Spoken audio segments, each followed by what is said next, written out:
Eu estou pensando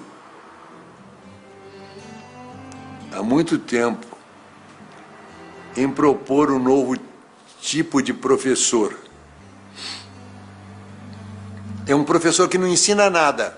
Ele não é professor de matemática, de história, de geografia. É um professor de espantos.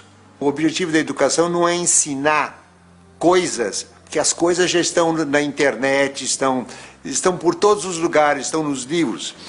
É ensinar a pensar, criar na criança essa curiosidade,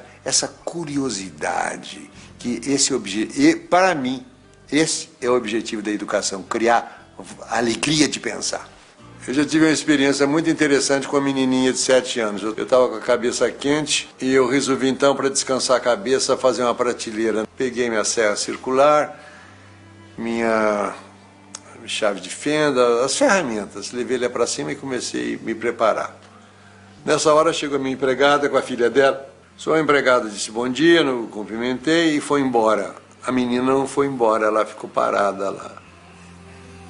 Ela estava intrigada com os objetos que estavam lá. Ela queria saber o que era aquilo. O que esse homem vai fazer com isso? Ficou parada lá. Aí eu peguei a trena, abri a trena. Ela disse, que é isso? Isso é uma trena. Para que serve a trena? Serve para medir. Como é que a trena mede? Vem cá que eu te mostro. Aí mostrei a trena, os centímetros. Eu disse para ela, presta atenção que de 10 em 10 risquinhos tem um risquinho vermelho. Você veja o que eu fiz? Eu ensinei o sistema decimal para ela. Ela percebeu que as coisas em pacotinhos de 10. Essa é a situação certa para o ensino. Quando o que o professor fala provoca a curiosidade da criança e a criança interage, a criança pergunta. Como é que incentiva a leitura? Não é mandando ninguém ler, porque a relação com a leitura é uma relação amorosa. Eu vou lá não é porque o professor mandou. Quando o professor manda, já estragou. Então você tem de criar o gosto pela leitura. E você cria o gosto pela leitura, não mandando ler, mas lendo.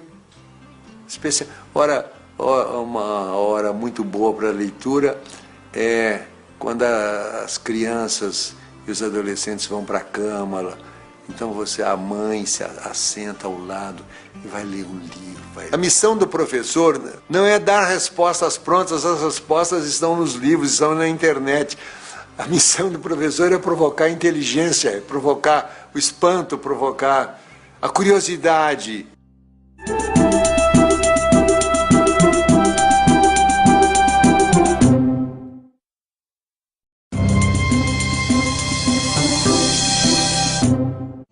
Quando eu era menino, na minha escola, tinha uma aula de leitura. A aula de leitura era a aula em que a professora ia ler para nós.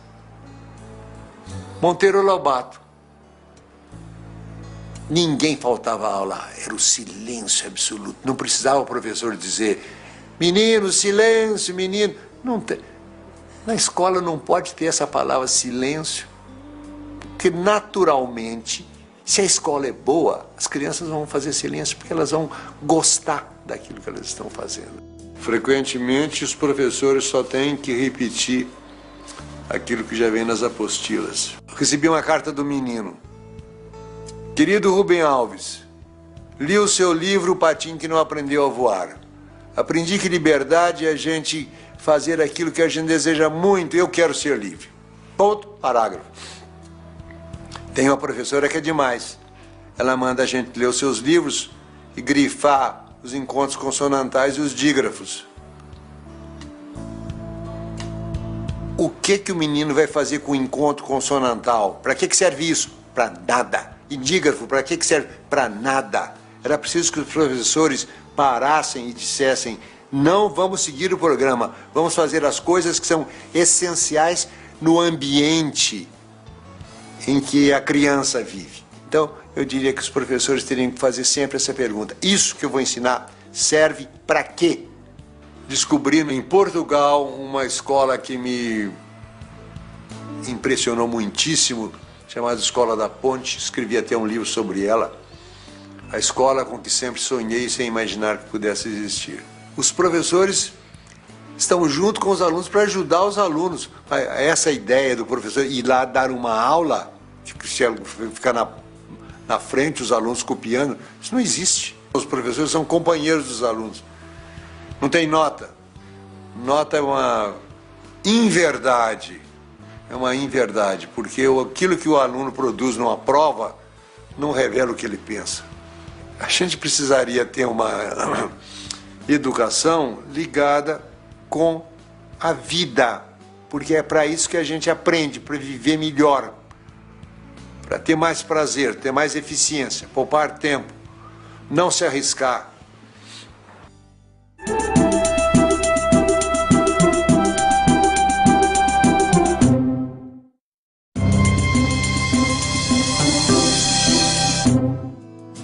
O que é a educação brasileira?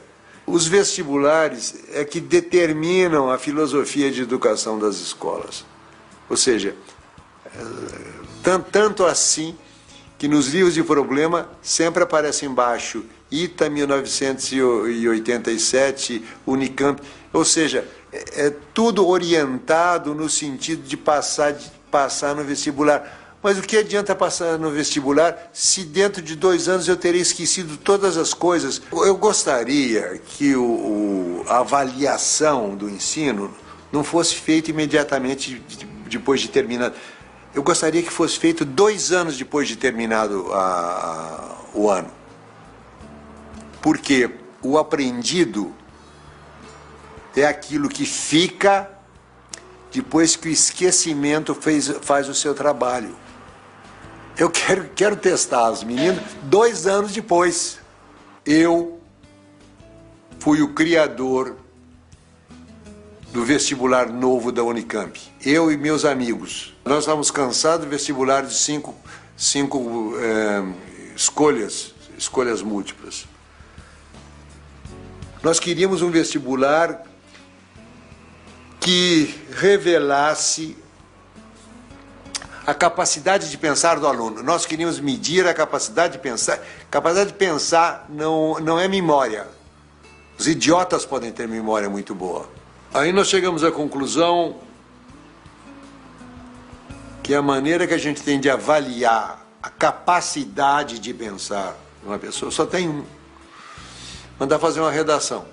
A gente dava um tema, aliás, eram vários temas para você escolher um.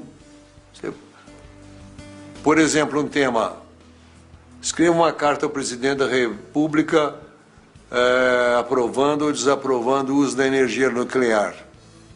Não tinha resposta certa.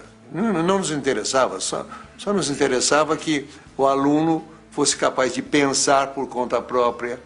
Aí, depois de terminado o trabalho, um amigo meu que tinha sido formado, engenheiro do ITA, quer dizer, um cara rigoroso, ele chegou para mim e disse: tem um jeito muito mais simples. Qual é? Sorteio.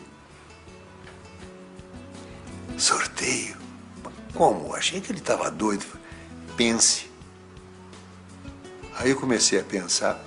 O primeiro benefício do sorteio seria que as escolas teriam liberdade para educar do jeito que elas quisessem.